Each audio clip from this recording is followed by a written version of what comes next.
I watched a lot of movies over the summer, but not all of them were in a full review. So instead, I'm going to be doing a bunch of quick fire reviews. Green for good, red for bad, yellow for eh. You got that? Good. Let's go. Despicable Me 4. I didn't do a review of Despicable Me 4 because what would be the point?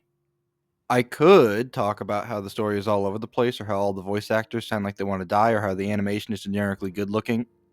I could say all that, but what would be the point? I criticize movies because I want to see improvement, but criticism of an Illumination movie would only fall on deaf ears. Illumination is capable of making movies with a sense of creativity and amazing visuals, but refuses to do so unless Nintendo points a gun at their head. That Pharrell Williams song is pretty good though. Beverly Hills Cop. Axel F.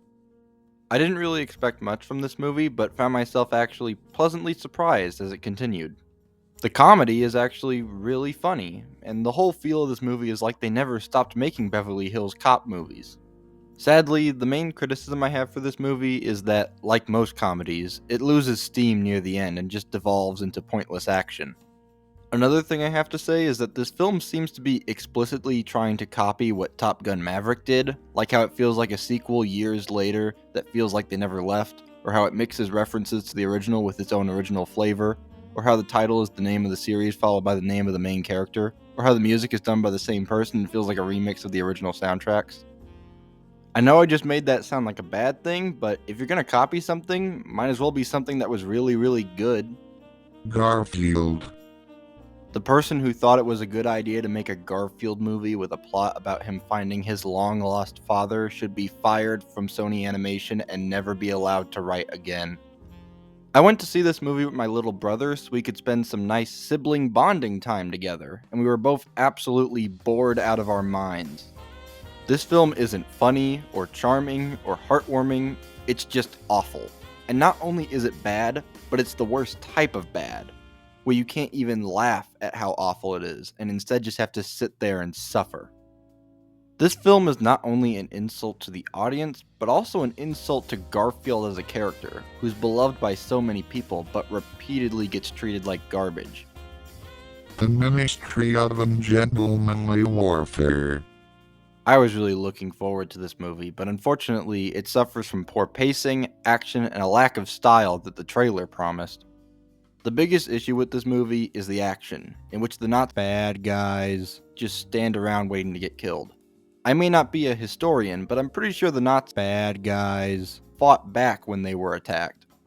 You could seriously replace them with cardboard cutouts and the result would be the exact same, which takes all the excitement out of the action.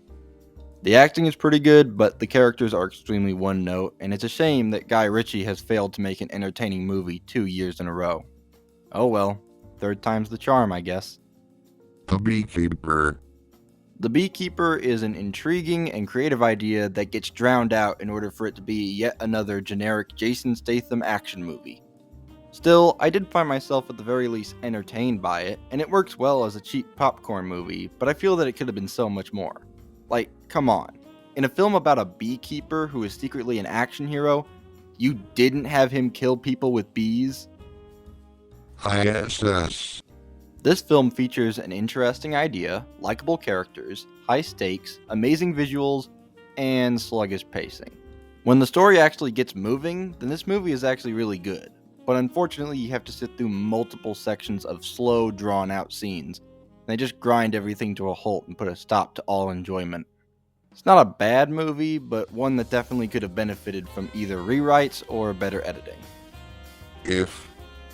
If is like if you took all those AI-generated Pixar posters and made an actual movie out of it.